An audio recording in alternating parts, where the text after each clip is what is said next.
మిత్రులకు అందరికీ నమస్కారం. ఈనాడు మన యొక్క మత్స్యగిరి గారు, అదేవిధంగా రేణు కుమార్ గారు, వాళ్ళ కుటుంబం అందరూ కూడా ఇక్కడికి ఇచ్చేసి నేను కూడా ఇక్కడ పని చేసి చూడటానికి వచ్చినాం. అదేవిధంగా దేవుని దర్శనం చేసుకోవడానికి వచ్చారు.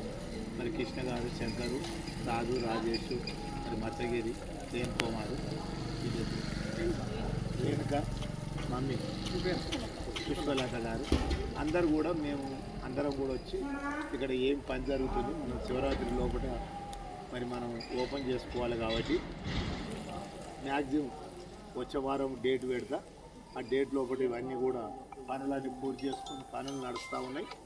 మీరందరికీ కూడా ఒకటే విన్నపం, మా పెద్దలకు ఇప్పటి వరకు ఇచ్చిన వాళ్లకు ఇక ఇవ్వాలనుకున్న వాళ్ళ దయతోటి ఇవ్వవలసిందే, కానీ ఇంత అని మనం బలవంతం చేసేయలేదు, వాళ్ళను బలవంతం పెట్టేయలేదు.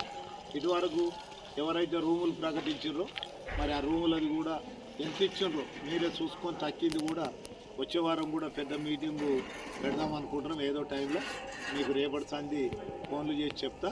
మరి మన రేణు కుమార్ గారు ఇక్కడికి వచ్చారు కాబట్టి ఆయన మనసు పూర్తిగా ఏది చెప్తే అంతే, దానికి ఏమీ ఇబ్బంది లేదు.